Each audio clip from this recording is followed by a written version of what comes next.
Abdu in the traffic jam.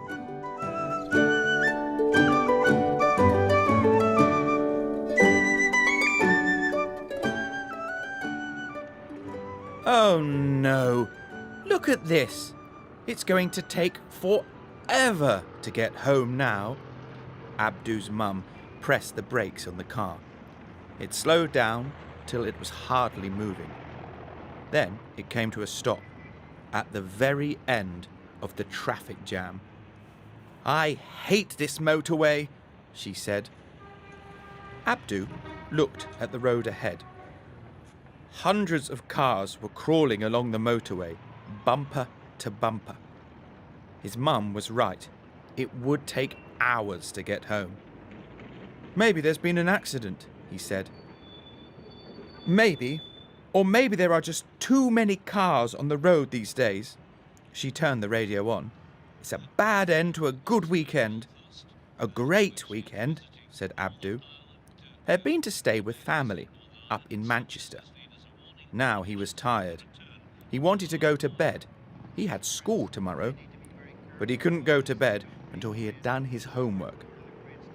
Mrs. Hussein, his teacher, wanted everyone in the class to write a story. "Write a true story," she said, "about something that has happened to you."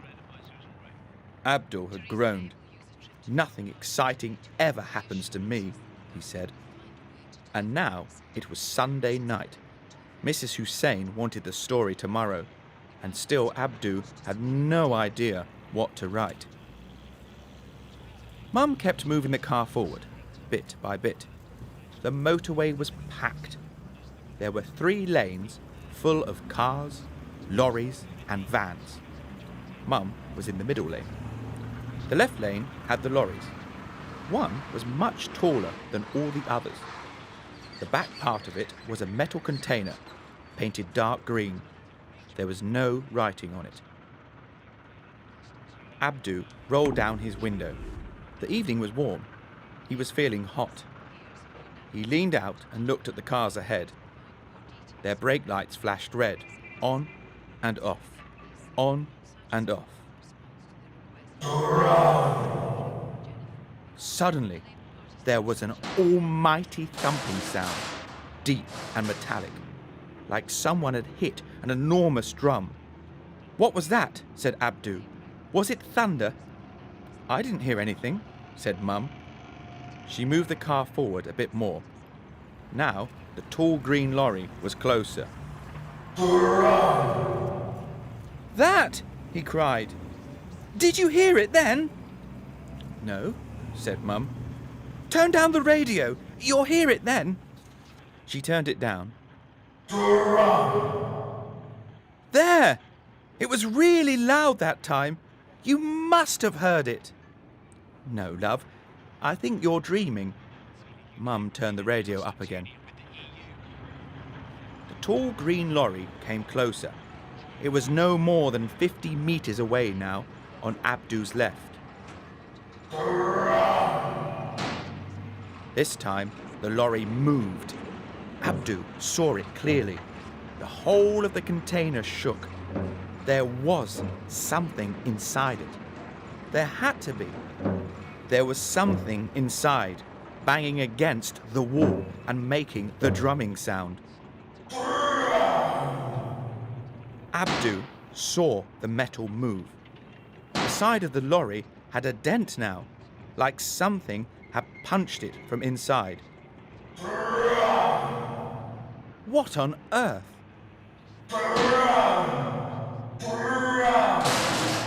The back of the lorry rocked from side to side.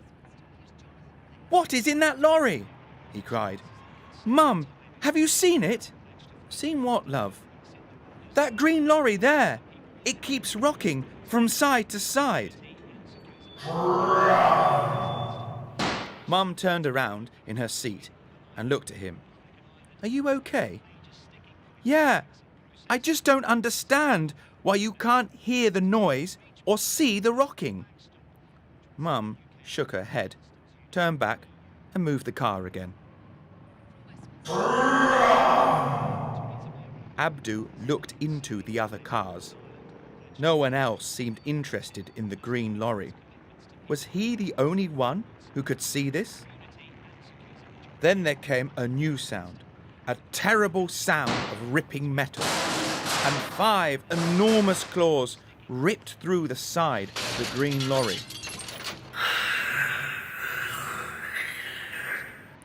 It came again, but this time it was the roof of the lorry. Abdu saw a foot kick its way out, a gigantic armoured foot, like a dinosaur foot. The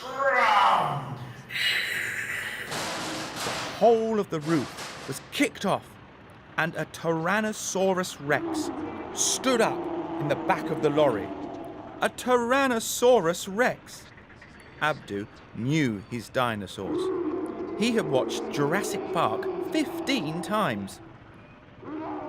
The T-Rex climbed out of the smashed lorry and jumped down onto the motorway. Then it leapt over the fence beside it and marched away across the fields. Abdu looked again at the cars all around him. No one had seen it. Unbelievable! Mum moved the car forward.